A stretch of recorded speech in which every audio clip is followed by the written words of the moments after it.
Hi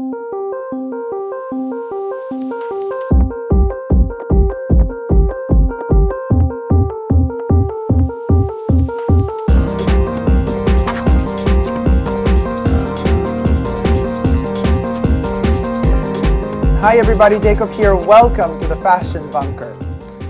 Today is an interesting topic, but before we start with the topic, I just want to show you something that I've rediscovered in my archives, like buried deep down inside. It's a Henrik Vipskov piece from like back in 2007 or 6, and I'm just in love. It's so Star Warsy. Look at this piece. Wait, let me just walk backwards, which as I can with my mic and everything. It's like, it has pockets. It's a thing. I don't know how to describe it really, rather than saying that it's so cool. It's like made out of, I don't know, some plasticky material. I mean, it's a fabric, but it's not cotton. It's slightly shiny, but it's also mattified. I'm just living this kind of warrior diplomat Star Wars vibe right now. And for the occasion, our topic of the day is an interesting one. Some of you might find it to be, I don't know. I'll just go for it.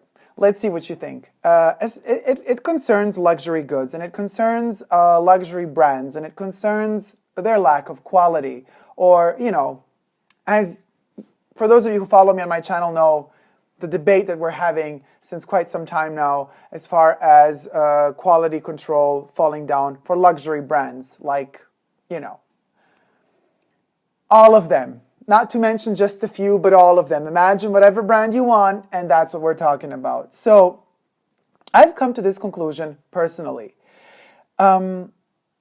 First off, if you go to a luxury boutique and you want to purchase something, most of them have changed their policy to 2 payment methods only. Meaning, if you have a product that you want to purchase and you know you want to split your payment on your 3 credit cards, a bit of it in cash, I don't know, whatever, you know, they wouldn't let you do more than 2 payment options per purchase, because they consider, well, if you're not rich enough to be able to afford it with 1 card, then maybe you shouldn't purchase your stuff here. I find it extremely nauseating. Second thing, the quality control has fallen. We all know that. So we come home after the essays in the back room, you know, wrap up our products. We come home, we unwrap them, maybe even do an unboxing live, a real unboxing in front of you guys for YouTube. And then while we're unboxing, we realize that, you know, the product we purchased has a flaw. And I've been doing, you know, reportages on this sort of topic a lot in my videos. You all know my broken Chanel bag odyssey and story. A lot of you have been commenting the most incredible stories in the comment sections of all my videos. So I have a lot of experience accumulated right now in story-wise to be able to say that it's not just a problem that affects me, it's a problem that affects all of us. And many of you have been writing me in the comment section that once you bring back a damaged good, mind you, a flawed good, not something that you have damaged, but something that has been produced wrongly to begin with, and some of you have been getting the response from the essays telling you, well, maybe your standards are too high as the buyer, as the customer. So of course I've been telling you in another video, well, if any essay ever dares tell you that, you just answer them, well, with every price increase you have, increases the consumer's standard as well. So it's just logical. But it's not just about that. It's about the fact that I have the feeling that, and here we're getting to the point finally, that luxury has become something only for the exceptionally rich. And by the exceptionally rich, I understand the type of person that does not care whatsoever if her or his or its bag is flawed. And it's this weird tendency that I have the feeling luxury has become, and it's a very spoiled tendency. It's as if you want luxury, today's luxury means buying something that's flawed and accepting it for what it is and just wearing it once, making a good selfie with it. On Instagram, you don't see the flaws anyway, and then, you know, tossing it aside and getting your next bag. I do really believe that because the consumers are so spoiled, that the brands are becoming spoiled as well, and think they can get away with it with a lack of better quality control just because the consumer doesn't care anymore. Because the consumer isn't educated anymore in terms of understanding what is a flawed product and what isn't. Because within the luxury realm, don't you dare tell the luxury brands that their product is flawed. How dare you? They are the luxury brand. They know exactly how a thing is produced. And if you're so stupid to consider something that they consider a handmade bit a flaw, well, then you're an idiot. No, that's not how it goes in my book. You see, if I see a flaw in with my eye, a flaw in your product, it's a flaw.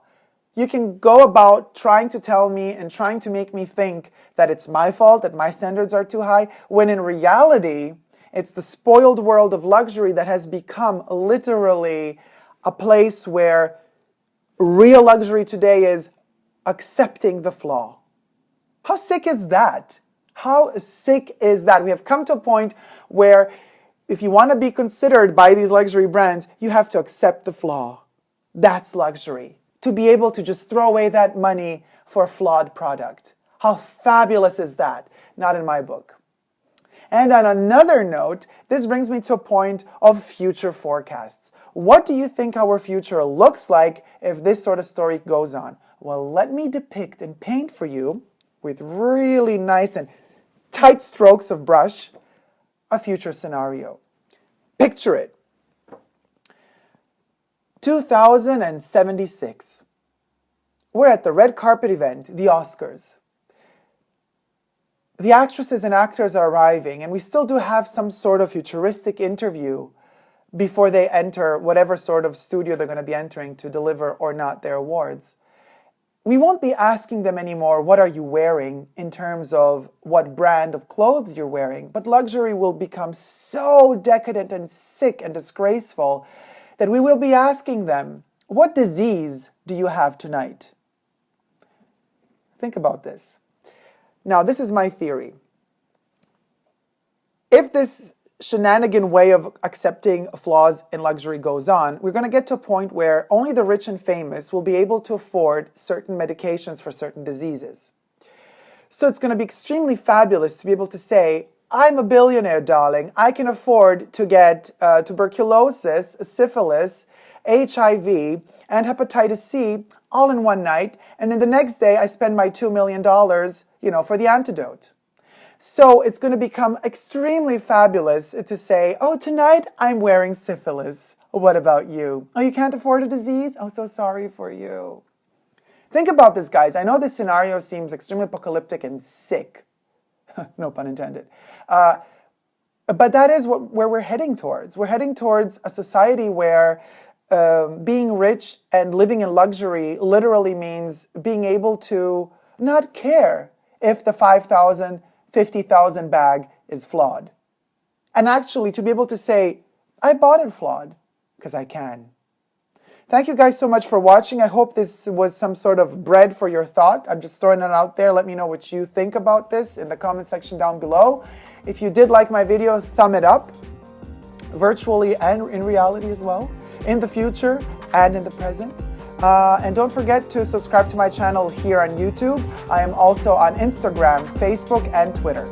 So, no matter what you do, guys, don't forget to never, no matter what sort of future you're in, don't ever give up on love. Love ya. Bye.